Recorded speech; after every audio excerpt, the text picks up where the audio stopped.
Good morning. How's everyone? Let's turn today to the origins of these major pieces of legislation having to do with land, government land, grants of land, especially from Congress, for the sake of homesteaders, people settling in the American Midwest, as we'll see, and colleges and universities, which is the really fascinating twist. The fact that so many other European nations regard higher education as plainly an extension of the government. It's always the creation of the crown back in the old days under monarchies. Why not in the United States? So what is the place of higher education in our democracy anyway? And as I mentioned, this is always a fascinating question to me because this is my major field of research, is university politics within political science and American politics. But yeah, let's think back for a moment. What was it like to go to college in the 1820s, early republic? Anything like today? Well, there was an admissions process, just like there is today. There was an application, there's paperwork. You had to write an essay, you had to make your argument for why you should be admitted and things like that. But usually so much of the prep for going to a college had to do with preparing for the entrance exam. And what was that entrance exam like? Let's take a freshman enrolling in a prestigious old college like, let's say, Harvard University, as it was in 1820. Harvard at this point was already very old, going way back to 1630, founded by Puritans. And the freshman wants to attend Harvard because his dad went there and his grandfather went there. He's a legacy alum. And so much of his preparation for college was not about high school as we think of it. Well, certainly his classmates would go to some fancy prep schools here and there, but nope. He comes from a wealthy family. These were always elites, right? Who went to college in this era? White men, right? Almost entirely. What was the first college, by the way, to admit women as well as black students? Oberlin College. The first black student admitted in 1835, the first woman in 1837. Women could be very highly educated, but they didn't usually receive formal degrees for it. The degree was exclusively reserved for men. That's just how it was. And so this young guy is applying. He goes to the admissions department with his dad, who wears his class of 1790 pin, perhaps. He's proud of Harvard. He loves his school. He's a donor. And so he's going to get his son in, just like his dad before him who went there. Harvard is a sacred, beautiful old tradition in their minds. And so he drops off his packet in the admissions office. He meets with the admissions official who looks over his paperwork and makes sure everything is signed in the essay. And he says, now for the entrance exam. And what is the entrance exam at this time? This is what he's been prepping for. His tutor has been preparing him. It was an exam on Greek and Latin, right? Where you had to translate a Greek and Latin passage, probably from Virgil in the Aeneid, or Horace, the ancient Roman poet. From Greek, it was probably Homer's Iliad, or perhaps Sophocles in one of the tragic plays. And you had to translate it from the Greek. And sometimes you go backward. You take an English phrase and translate it back into that language. Why Greek and Latin? Well, our young applicant takes his exam and he's led back to a separate exam room. He's all by himself. And he pulls out the sheet of paper. And what is the passage in Latin? Oh, he's in luck. It's not from one of those classical Greek texts. It's from the Bible. It's the Lord's Prayer, in fact. No problem. Pater Nostrum, quaes in caelis, sanctificerit nomen in terra, and he writes it all down. Got it. He flips over the page, and it's a passage from Homer. Oh, now he's in trouble. And he scours the words, and he analyzes them very carefully. He's been studying for this, and he ekes out his translation, and he hopes it's acceptable, and he's done. And he brings it forward to the admissions official, who then takes it to a professor who's on duty, one of the college professors at Harvard, this old guy with a long white beard. And he's got a stack of these exams from students applying to grade and see if they pass.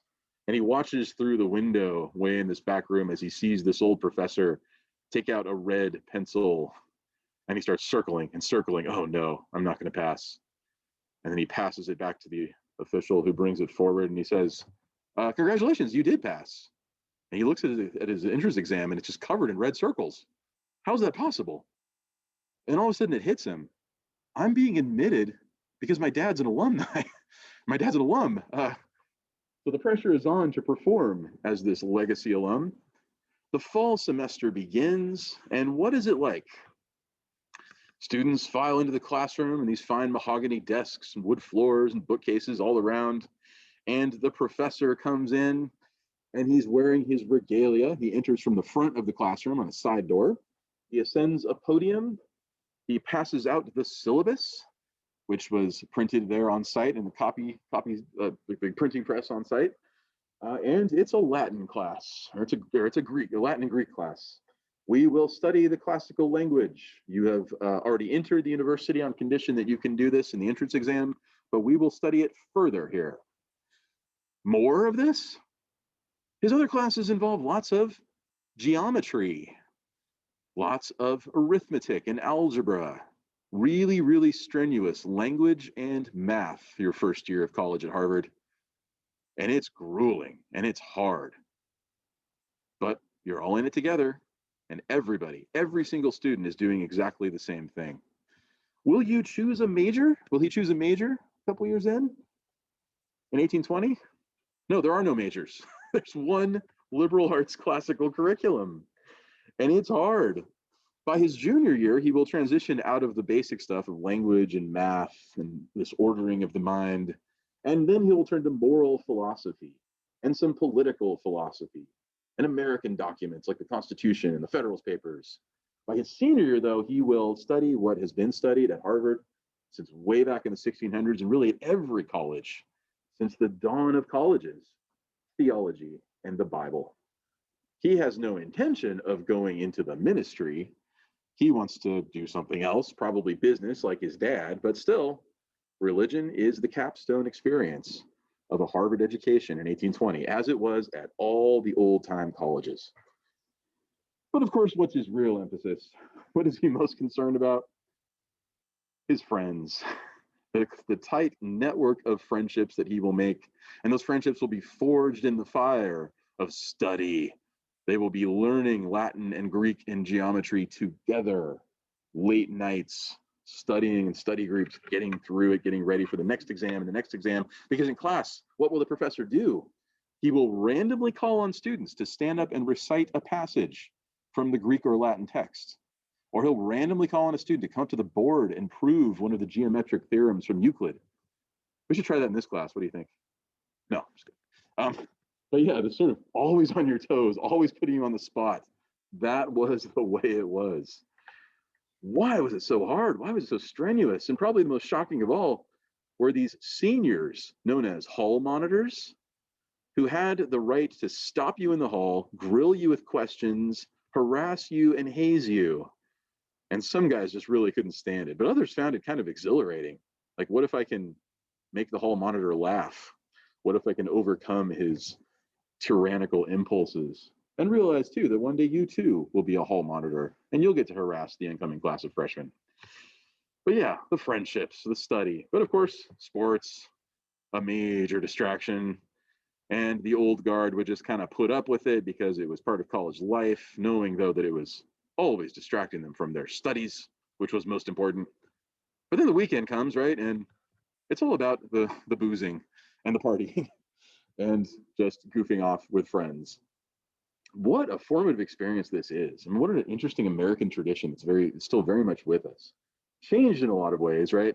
Now we have specialized disciplines and majors. Now we have co-ed education. Now we have, obviously a very racially diverse approach to education. But that 4-year assumption is about the same, that this is your transition into adulthood, right? As it was then, so it is now. So the old-time colleges had very deep roots in American colonial times. The oldest, of course, was Harvard, founded in 1630. The Puritans arrive in Massachusetts Bay, in the rugged wilderness. And what is their number one concern? More than survival, how fast can we form a college? And so they did. Harvard College was founded. They were not called universities yet. And then, because of a split within the Puritans over these very fine points of Christian doctrine and who is truly elect and who is truly saved by God and who is not, lots of theological hair splitting, what happened? A group of Puritans broke away from the old Massachusetts Puritans and moved south to New Haven and founded Yale University, or Yale College at the time. And then you saw Brown pop up, and Columbia, College of New Jersey, which we know today as Princeton, Pennsylvania College, which you know as Penn State, out in New York, Cornell, one of the oldest colleges around here. And then in New Hampshire, chartered by King George III of England, you had Dartmouth College. And then across the South, there were some that came later, College of William and Mary, and a bunch of others. But again, what was the major purpose of these schools in the early days? To train up ministers, right? In the South, they would more often be for Anglican congregations, but in the North, they were always Puritan, Presbyterian, that kind of minister. Even though this was all about getting them ready to just be ministers and preach and teach the Bible to Christian congregations, lots of people who went to these schools ended up not going into ministry. Some went on to become and do very important things in politics. James Madison went to the College of New Jersey and studied the same track that all the ministers would study, but of course he ended up framing the Constitution. So yeah, it was kind of an all-purpose education. It worked for the Republic for a very long time. Even though it was lots of classical language and math and all that, there was still this understanding that something about that track of study that everybody went through was really critical to forming them into a distinct kind of person, a distinct kind of citizen. It truly was a classical liberal arts education. But there was one founder of another university that had a different idea. Thomas Jefferson, after his presidency, went back and went to work founding the institution that he really had his mind on all these years, the University of Virginia, still there today. And UVA was supposed to be more like the Enlightenment academies of France. Greek and Latin and all that kind of stuff. Nah, we're not going to do that anymore. And Jefferson's university, it would be French, which is the language of enlightenment, and probably a little German. It would be lots of math, but math for the sake of applying it to engineering and science, chemistry, discovery. Instead of one track of study, there would be departments and majors that would give students paths to pursue within their distinct fields of interest, unlike the old-time college.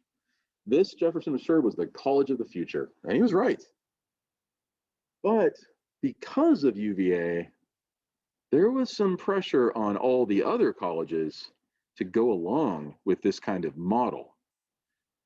Board members, alumni, donors up at Harvard and Yale and Princeton and all those places started saying, you know, we need to be more like UVA, because UVA is modeled after the future university like we see over in Europe. The Enlightenment is bringing these just absolutely transformative ways of knowing and being human, new ways of government. Everything is new, new, new. Why would we hold on to the old with such gusto? Perhaps Harvard and Yale and the old guard should consider modifying their curriculum, modifying their approach to higher education to be more like Thomas Jefferson's college.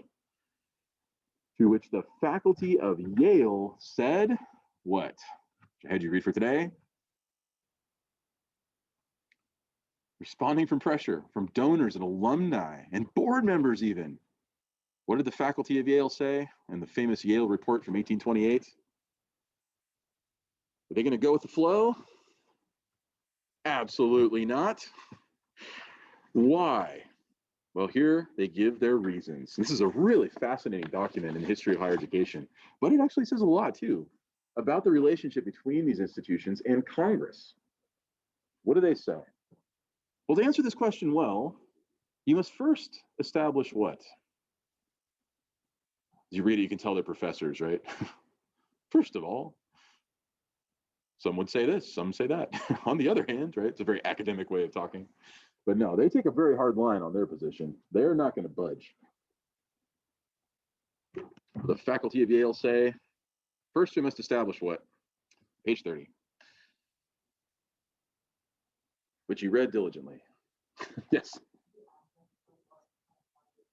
Yeah, exactly. What is the object of this education anyway? What's its purpose? What are we doing here? Well, let's get that clear in our minds first. And it's funny to think, like, we just kind of fall into the rhythms of higher education life, students and faculty and administration alike, right? And it's very rare that we slow down and say, wait a second, what is this all for anyway? it's a very human mistake we can make, but they say, no, let's make that clear. And what is it? What is the appropriate object of a college? Let's lay it out. It provides, first of all, what? A superior education, superior to all other forms of education, right? This isn't how to balance your checkbook. This isn't how to plant your crops or run a business or anything like that. Those are all good things, but those are inferior to what a college offers. So right off the bat, they sound really snooty, don't they? But there's a reason for this, and they're not just snobs. In fact, they're trying to avoid snobbery. But yeah, what is the superior education? What does it look like? We pick up where the parents left off, right? With parental superintendence, kids leaving home for the first time, right? But what we offer them here is what? The ground of a thorough education must be, interesting description here, fleeting, easygoing, dabble in some of this and some of that, a few elective classes. No, what? Yeah, broad, deep, and solid. What a great image, right? It's like planting a tree. You just sort of lay the tree on the ground and let it go where it wills? No, you stick it in the ground. You plant its roots as deep as possible so that it can grow well. Broad, deep, and solid. What a great description. That's the reason for all the Greek and Latin and mathematics and moral philosophy and all this rigorous, single-minded track of education. Not majors and departments and specialties, not what students are interested in, no. What it means to be human. For a partial or superficial education, the support may be looser materials and more hastily laid. But that's not a real education, they say. And here they lay out the most famous line from this document. The two great points to gain an intellectual culture of a college are what? Top of the next page. Yeah. Oh, sorry. Good. Or, yeah, what does that mean? The discipline, that's like the exercise of the mind, like strengthening the muscle. The muscle is already there, you just got to make it stronger, right? You have to exercise it. Then there's the furniture of the mind. What does that mean? A lot of education is a matter of showing students what they already know. The furniture's there, it just needs to be arranged, like in a house, right? You realize this when you learn certain things, when you do a geometric axiom. Anybody had this moment when you prove that two angles are equal to each other without your ruler? It just kind of hits you when you do the proof. You see, oh, that's like eternally true. That's true even if I'm not thinking about it. That's something just sort of written into reality. And when I see it not with my eyes, but with this eye of the mind, the furniture of the mind. There you have it. So yeah, a commanding object, therefore, in collegiate course should be to call into daily and vigorous exercise the faculties of the student. Those branches of study should be prescribed and whose modes of instruction adopted are best calculated to teach the art of fixing the attention, directing the train of thought, analyzing a subject proposed for investigation. It's learning to be human before you learn anything else. Isn't that the most important thing? It's foundational, it's deep, broad, and solid. It's very different from light and hasty learning. Like, here's a skill, boom, you can learn it like in a couple days and you've got it, off you go. You just learn it by doing it. That's not what a college does, they say. That means that we don't have what are called, college education is different from what? What's the next kind of study in the next paragraph? Yeah, professional studies. Learning a trade, learning a skill, not the same thing. Our object is not to teach that which is peculiar to any of the professions, but to lay the foundation which is common to them all. So yeah, someone with a college degree from our institution, they can go into any field. They can just go be a farmer, or they can be an engineer, or they can be something fancy like a lawyer or a doctor, but they all will have the foundation laid to make them the best at each of those things. You major in being human before you major in anything else. There are separate schools of medicine, law, and theology out there, often connected to colleges, as well as the various parts of the country. which are open for the reception of all who are prepared to enter upon the appropriate studies of the several professions. With these, the academical course is not intended to interfere. They can do their thing, and we will do ours. Someone may object, though, like a board member, like a donor, or someone who has connections to, say, Congress, and is interested in the amount of money that they could actually give to little Yale College if they just broadened their curriculum a bit. Someone might object what? What's the first objection? Yeah. Yeah, that's right. You hear that term, dead language? Isn't this old and kind of useless? And, mathematics is great, but what does it matter if you don't apply it to accounting or use geometry and architecture or something like that? It's meant to be used, isn't it? Otherwise, isn't this just a big waste of time for the students? To which they respond. What do they say?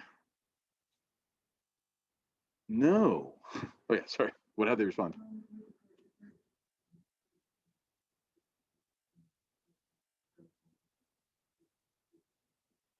Yeah, right. That expansion of their natural abilities is a great description.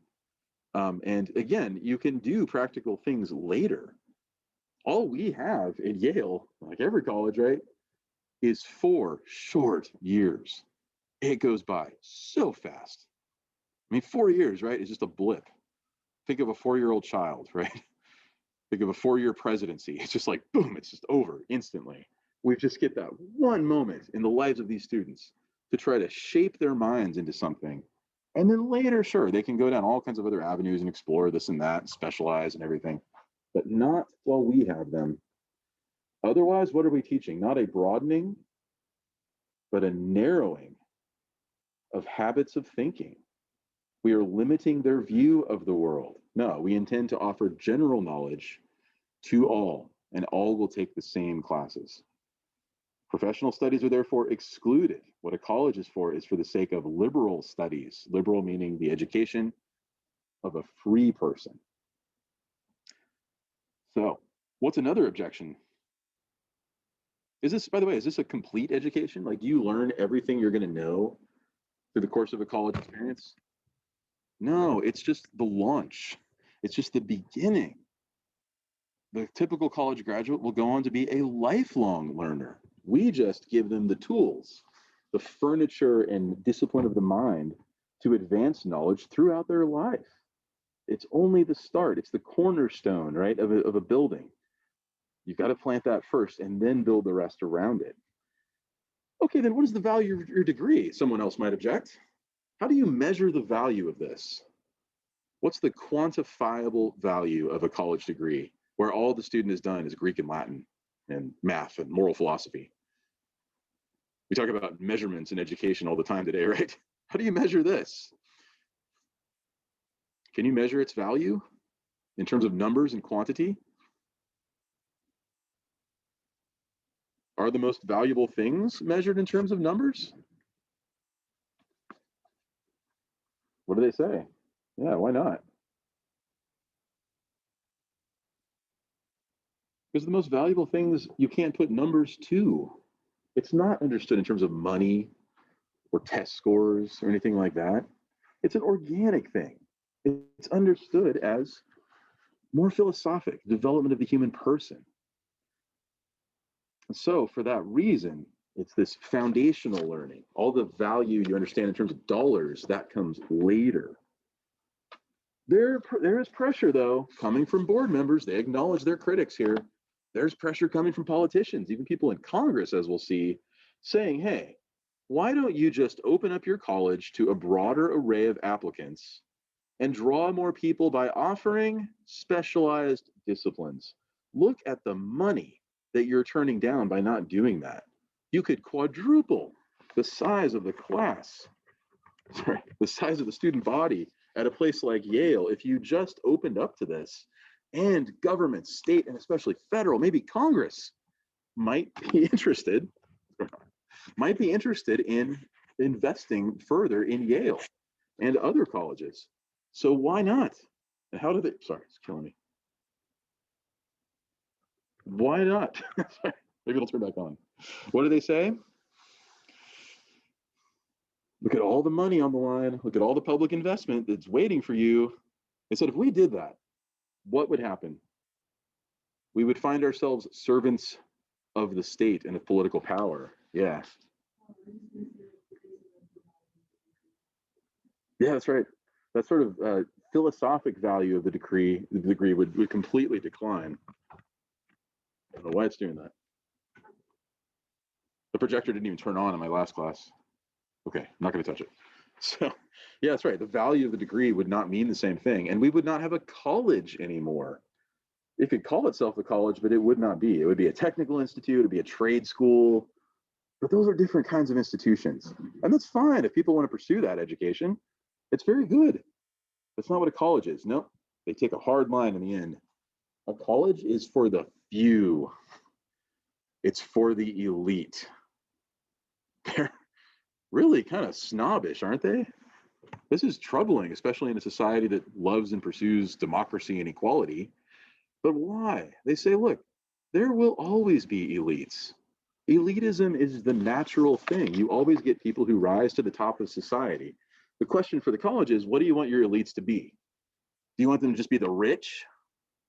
Do you want them to be just the powerful, like nobles and lords back in the old world? How about you get elites who are good, elites who are virtuous and wise, and know how to use their minds in the best possible way? If elitism is inevitable, they say, let's make sure that we get the best possible elites. And that's what the college is for.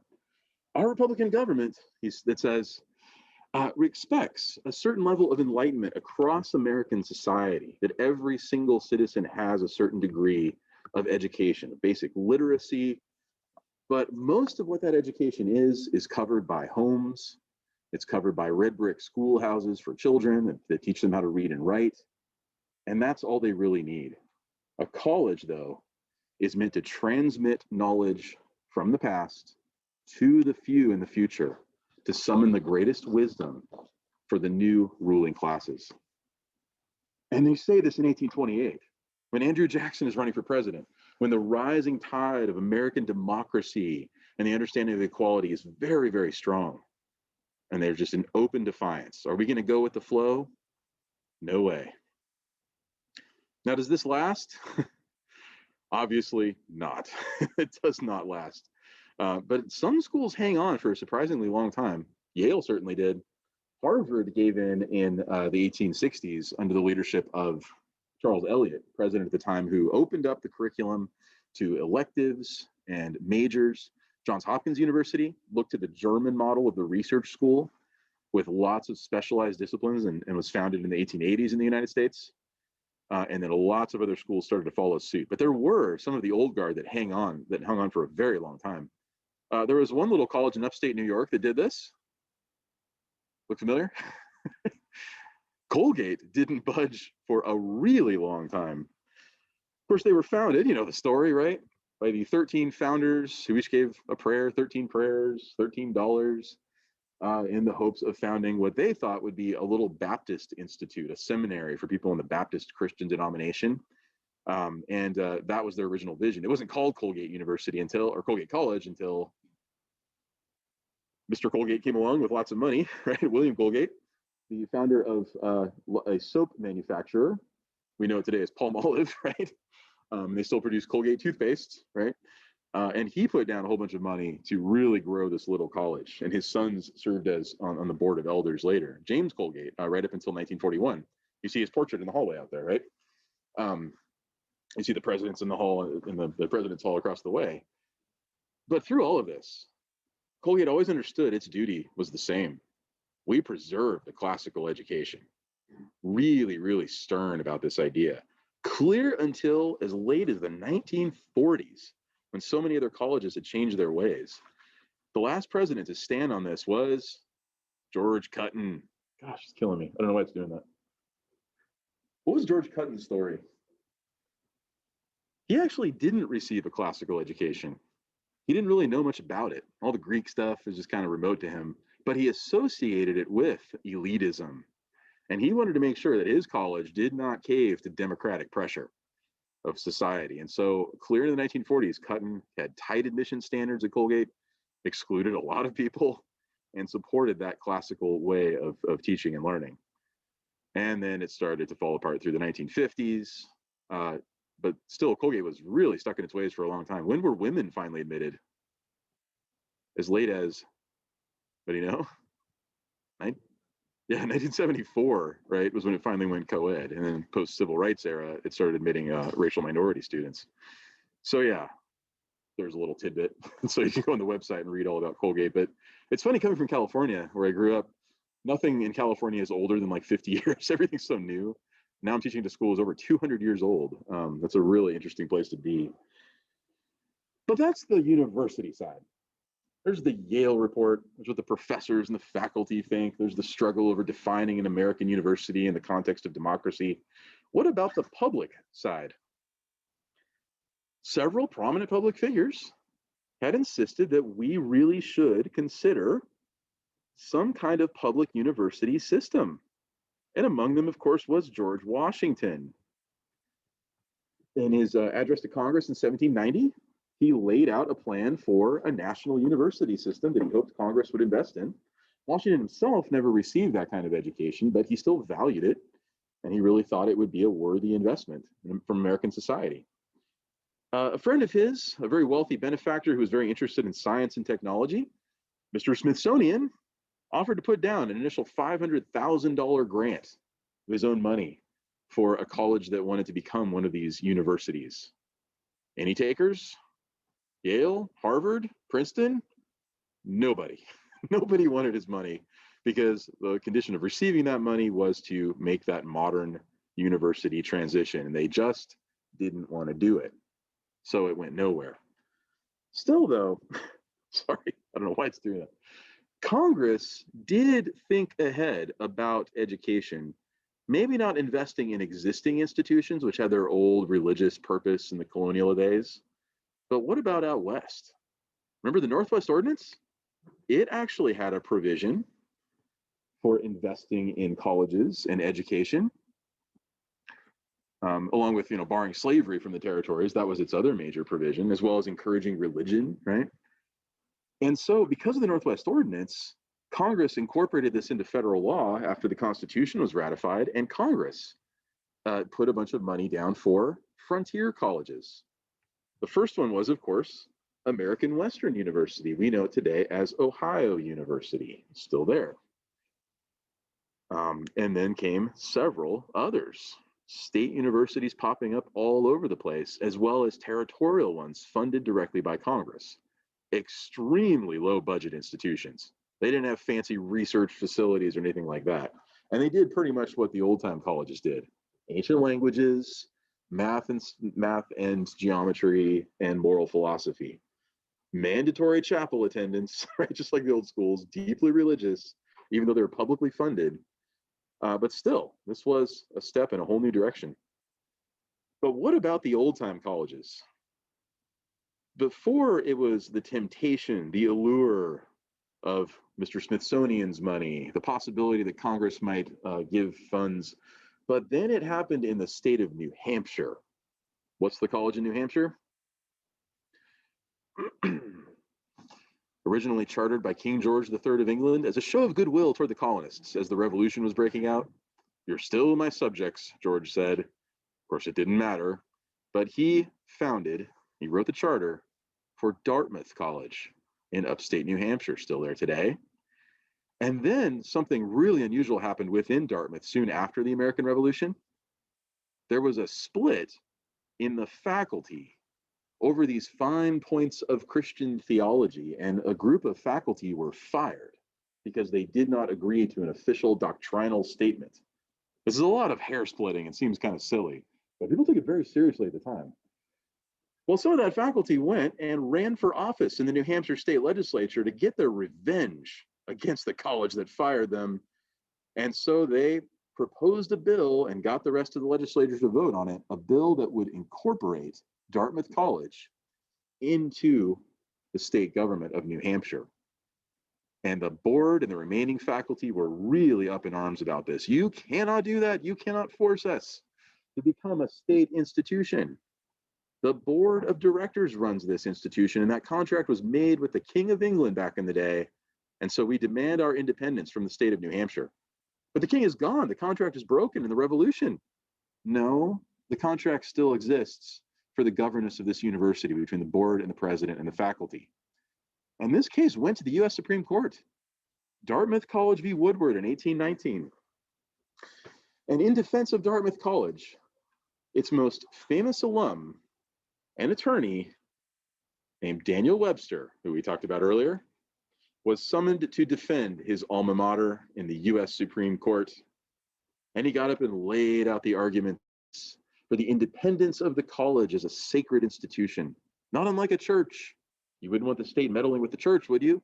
Neither would you want it doing that to a university. The board of directors understands its best interest. It preserves a sacred old tradition, he said.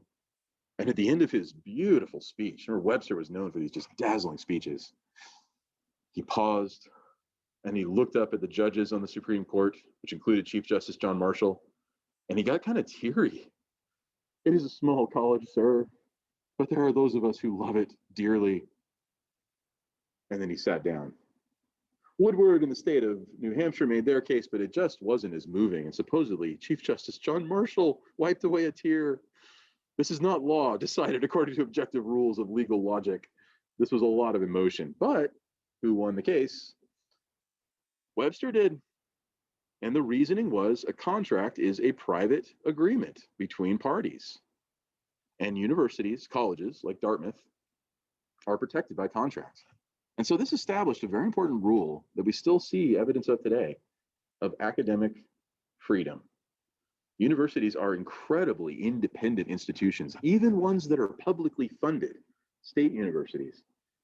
Professors can research and write just about anything they want.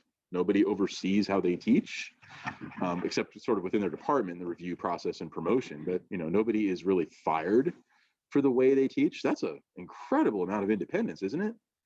That's unheard of in most European universities. The review process is way more strenuous, but not here. They govern themselves quite independently because of the Dartmouth College case. So, following this case, following the little college in Ohio funded by Congress, you start to see state colleges pop up all over the place. All of them funded by the states, extremely low budget, podunk little schools. The first one was the first public university funded by a state. It's huge now. Georgia State University in 1795. And then pretty much every state in the Union starts setting aside money and endowment, public endowment, and drawing benefactors to match funds to build little colleges and universities everywhere. To the point where just before the Civil War, there were 21 of these little state colleges. And then a smattering of little private ones too, mostly religious ones at the time. So, what to do with these institutions and what might the future hold for more like them? This was very much on the mind of the Whigs. John Quincy Adams, who wasn't formally a Whig, but he agreed with them on most things. Henry Clay, remember the American Plan we looked at? What was the general purpose of the American Plan? What was the general idea? It's sort of a novel notion, but Clay was the one that got it going.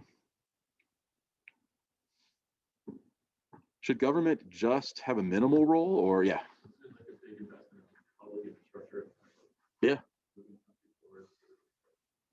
Yeah, that's right.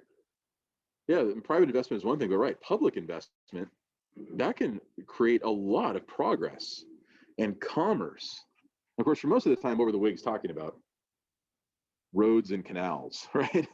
Trade and commerce. But they were also thinking about scientific research. John Quincy Adams had proposed that.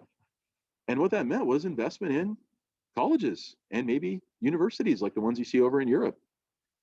Maybe Congress does have a place in funding these things. It's funny hearing that coming from someone like Adams because he was a Harvard graduate. He went through the classical curriculum, but even he could see the value of Congress putting down money for research universities. What breakthroughs might we have in agriculture and engineering and who knows what else if Congress can just give the funding? Well, opposed to all of that was who? Andrew Jackson.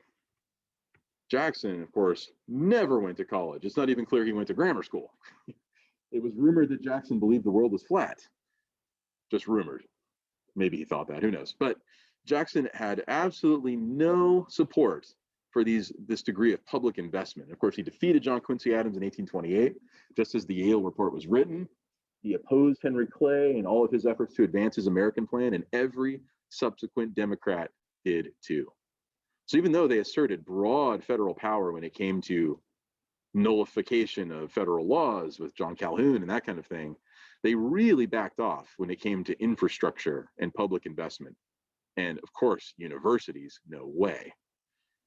So we talked about with the Homestead Acts earlier, right? Franklin Pierce and James Buchanan vetoed the first few proposals that came before them because Jacksonian Democrats just didn't go along with that. Well, so too when it came to American universities. Vetoed, vetoed, vetoed. There was only one created in Washington, D.C. by 1820, which George Washington had hoped for. George Washington University, still there today. But it's most well known for being a university on public affairs, and they have the master's degree on how to work in Washington, D.C. I've had several former students go through that program, and they work on Capitol Hill now. But that was it.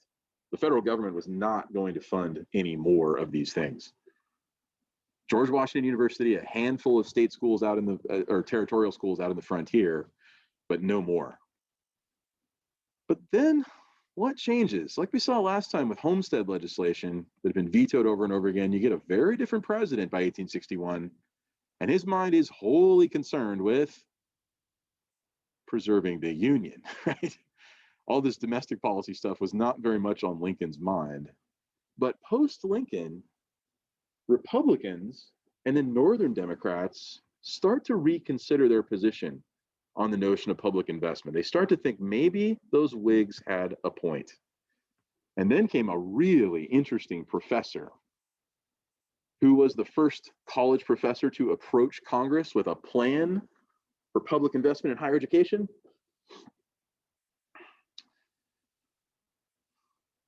Who you read diligently? Yeah, what was his name? On page 86.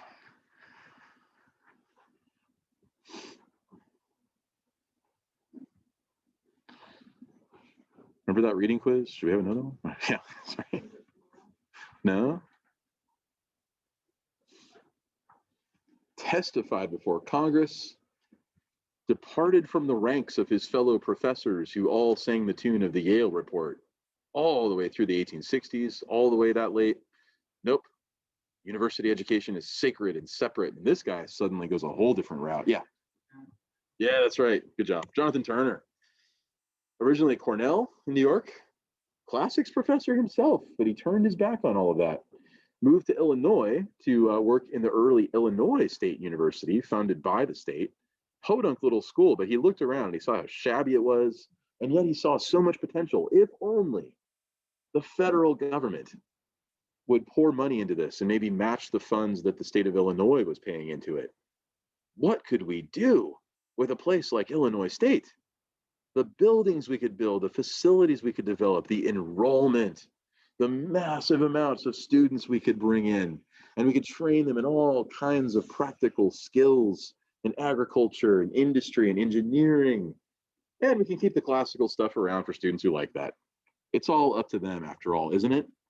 In his testimony before Congress, he said, colleges have already created, each class for its own use, a vast and voluminous literature, Greek and Latin literature, that would well nigh sink a whole navy of ships. Right? We've got so many of these ancient books, but what's the use of them? Where are the universities, the apparatus, the professors, and the literature specifically adapted to one of the industrial classes? Where, I ask you? And you can imagine the revolt among people at Yale against this guy for saying that, and all the old-time colleges. They just could not believe that a professor like himself could turn against the code of a college and what it was supposed to be. He looked squarely at it and said, it's too old. It could sink a navy of ships, all these old books. It has no practical value. The American mind craves progress and advancement and technology, not ancient languages. Yeah, it likes mathematics, but it wants to use mathematics to better human life. So imagine you're a professor in this era, right? And you've been trained up in the classics and you've passed it on to class after class of students. And you look at your shabby little school that gets by year to year on the endowment and the donations, and every now and then there are pay cuts on the faculty. And you're just thinking, this is really rough life. But you got to keep believing, right? Keep believing in the furniture of the mind, everything the Yale report said.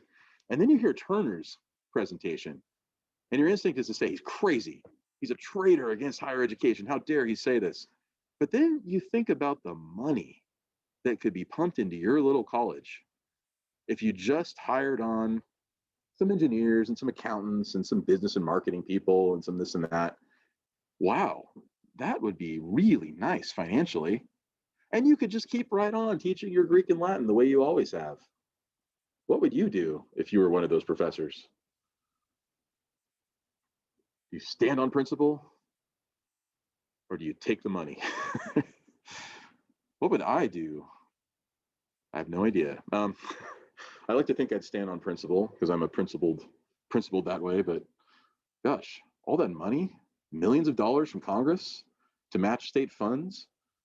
You look at the termites in your office. You look at the shabby old books and the dilapidated old library. It starts to sound pretty nice, doesn't it? Well, who heard Turner's argument? A very important senator from Vermont, devout Republican, former Whig. That was, of course, Justin Morrill. Morrill, back when he was a Whig in 1857, had proposed lots of legislation for exactly this project: government investment in higher education. But much like the land grant legislation, it was shot down over and over again. Democrats just would not go along with it. Even when you had a Whig president, there wasn't enough in Congress to get it through. And of course, what usually happened to Whig presidents, they died. Right? Remember Zachary Taylor and William Henry Harrison. But Morrill really thought that if you look carefully at the Constitution, there was a firm constitutional basis for exactly this kind of project. What was it? Remember the powers of Congress? Article 1, Section 8? Power to tax, power to spend, right? That's obvious. And then you had, the post office and the roads and declare war and all these different powers. But then there was one power that really stuck out to someone like Morrill when it came to universities. And what was that? Congress shall have the power to promote progress of science and the useful arts.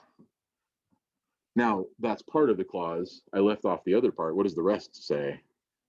For this reason, patents and copyrights will be protected under federal law. But Morrill thought, patents and copyrights, that's easy. Protecting ideas and publications and whatever. What I want to see is promotion of science and the useful arts.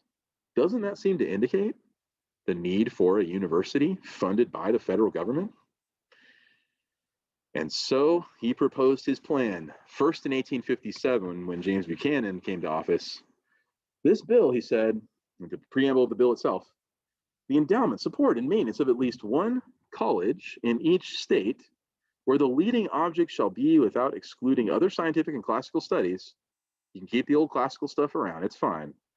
But the real purpose of this grant through the federal government will be to teach such branches of learning as are related to agriculture and mechanical arts.